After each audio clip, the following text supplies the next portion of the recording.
everyone, this is Angie at StampingWithAmore. Welcome to my channel. Today is a bittersweet day because it is my last Christmas project for the year, of course. But it's so sad because you know how I love Christmas and I love making Christmas projects, and it's one of my favorite times of the year. But there are a lot of other holidays coming up, and we're going to make plenty of treat boxes, cards, and treat bags, and all that stuff is still coming. If you didn't see my haul, you saw that we got a lot of new, really cute stuff coming. And if you didn't see my haul, I wanted to explain something to you. And I'm going to post it in a card that's up here in the corner. And you can click on that if you want to see the haul, because I explained how I missed the deadline for the Stampin' Up! Catalogs to go out, and I usually, if you are a customer of mine, I usually send it out. If you have purchased within the last 6 months, I usually send out a catalog to you. Now, I forgot. I missed that date. Don't ask me how it happened. I have no idea, because I'm usually pretty good about that. But anyway, I did miss it, so if you would like a catalog and you are my regular customer, please go to my blog at StampingWithAmore.com, and up at the top there's a request a catalog form. Please fill it out and I will get one out to you. If you are not a regular customer of mine, I suggest that you go ahead and fill out a form as well. I just ask one thing of you, and that is if you have your own demonstrator that you order from, please get it from them, because it is getting more and more expensive to be able to send out these catalogs. But if you would like a catalog, I'm more than happy to send one.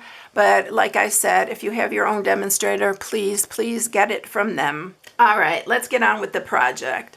All right, so I made one of these like in the fall, and it was a larger one, and I put some chocolates in it, but I had to do one for these Santas because they're so darn cute. And this one's a lot smaller. This will make a great stocking stuffer or last minute gift because they're really, really easy to make. So it says, "A very Merry Christmas to you." And I'm going to just slide my little ribbon off here. And I put the ribbon there so it won't slide out.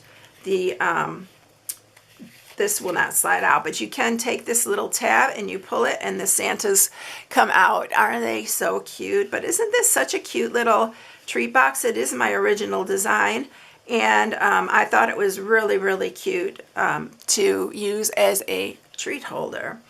So you just have to put the ribbon back on. And if you rather just glue those in there, you can glue them before you put your window sheet in and everything, and just glue them on the inside, but they will have to tear it apart to get to the little candies. I think you can fit like, I'm not sure if a regular Ghirardelli will fit in it. It is 2 inches wide, so you can probably fit regular Ghirardelli in here, or you could fit a couple of the minis. You could probably fit a lot of the smaller, flatter candies in here would probably work as well, but these Santas are so cute. They even have snowmen and stuff that you can put inside here. But I had the Santas and I thought they're so adorable, and these are probably going to go in my grandkids' stockings. So this is what I'm sharing today, so let's go ahead and get started. So you do need a piece of, I'm using Real Red, it's 4 1/4 by 3 1/2. And then for the window sheet, you need a piece that is 2 1/8 by 3 1/2. And then the inside piece that we're going to pull is 2 1/8 by 3 3/8. So all of these will be on the inspiration sheet on my blog. For those of you who are new, please subscribe, hit the bell for notifications each time I upload a new video. Give it a thumbs up if you like it. Comment below, and please share, because sharing really helps my channel, and I really, really appreciate it. All right, so that is my little spiel for today. Let's get making this. All right, so for this piece right here, we are going to score. And we are going to score on the 4 1/4 inch side at 1/2. I should use my bone folder for this. It works better. And then 1, 3 1/4. And 3 3/4. And that's going to be it, y'all. It's super easy. All right, so I'm going to use my bone folder here, and we are going to do our score marks. And I flatten out that part that I messed up. And then I'm going to bring in the cut and emboss, and I'm just going to show you what I used to cut the little ruffle on here. You can use like a punch, or you can use another die, but I am using the scalloped contour dies, and it works really good for this. And this one fit right across, which I didn't plan for that, but it fit really good.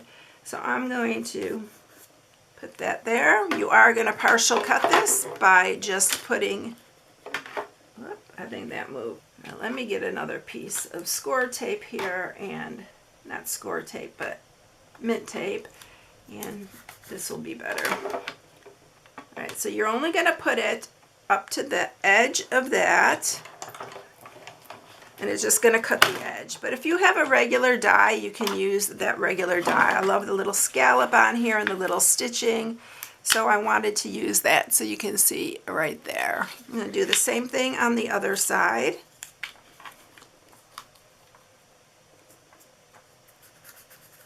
And it's really easy to do. Just remember to put that inside there, and then just up to the edge that you want cut, and then just run it through.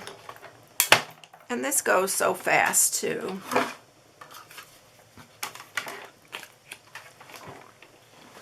All right, so we got both of our piece sides cut. And if you don't have anything like that, you can leave it plain, but this really dresses it up. So I am going to grab my window sheet here, and I'm going to use my Stampin' Seal Plus. You know, I'm going to use my tear and tape. I changed my mind on that because this is narrow, and I did use tear and tape last time. So I want it to stay above where I scored. So we're going to put it on both sides here. You can use wet glue for this, but because of the video, I don't want to take the time to have to hold the one side and wait for it to, you know, it gets sticky where it will stick. All right, so we're going to use this, which works excellent because it keeps it, this tear and tape's really strong. And you're going to lay this down, but you lay it, don't go over your score mark, and make sure you go to the end. Just lay that down like that, and then you're going to flip it over.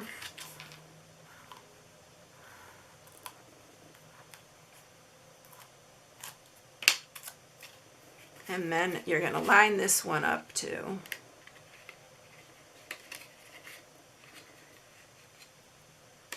And I just try to get it right to where my score mark is and make sure my edges are all lined up. And then just press that down. I got a little adhesive there, which is bugging me, so I'm going to clip that piece. And then there's our little holder. It goes super fast. So I have a little, this is the smaller piece, or 2 1/8 by 3 3/8, and we are going to, I'm just punching one of the little ovals here, and I'm going to use that for my pull. But you can use a circle punch, whatever you like. I just think this one works perfectly. I'm just going to fold it in half. Just kind of line up your little edges, and then I just use my bone folder. And I'm going to use some of my Stampin' Seal Plus here. Put it on the end here. And then I'm going to put it on this end too. And then that will be my little pull to pull the little Santas out. Now for putting the Santas on, you can use glue dots or you can use your Stampin' Seal Plus. I'm going to use glue dots for them because it holds it really well. Oops, I'm getting them all over me. So I have 4 little Santas here, and we're going to put them down here.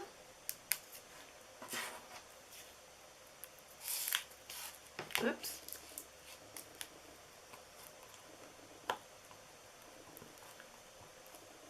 Boy, I'm getting them everywhere, y'all.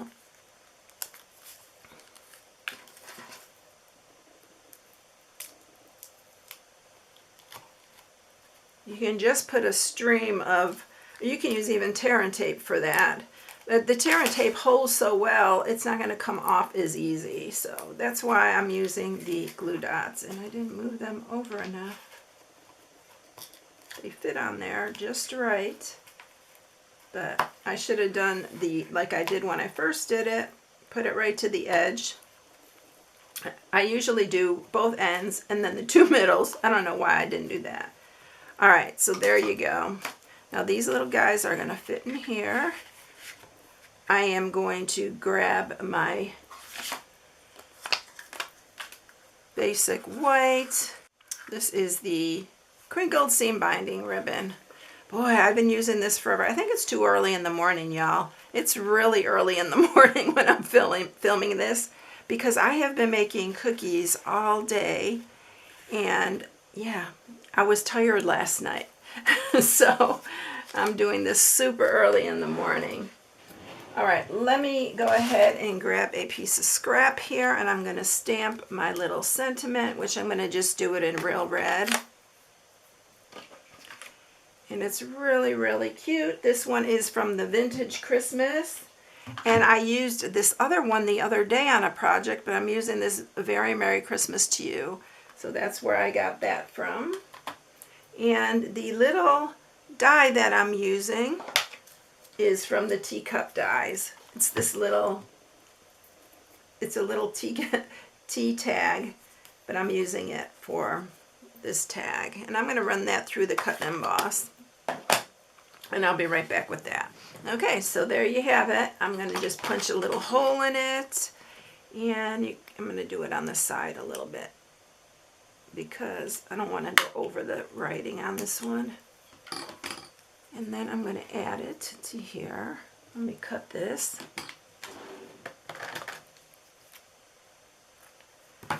And then I'll add it to this side because that is the side that I don't want it to be face down. I want it to be face up. So we're going to do it this way.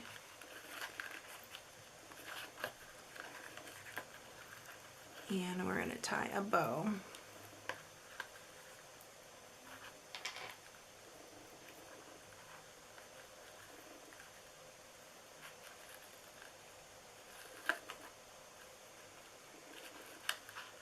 Just like that. I'm going to trim this a little bit. Right there. And it's simple as that, y'all. I could have put this out further. I think I put the other one out a little bit further because it's easier to grab, but you can grab it here too. But I liked it better. Let me show you. I have this one out a little bit further. But either way you want to do it, it's all up to you. All right, everyone, I want to wish you all a Merry Christmas. I know I'll have videos out before then, but I know everybody doesn't watch every video. So for those of you who won't be here next week, I want to wish you all a very Merry Christmas and a happy, healthy New Year. Many new blessings for the new year. I hope you all have a blessed day. I'll catch you in the next one. See you later, everyone. Bye.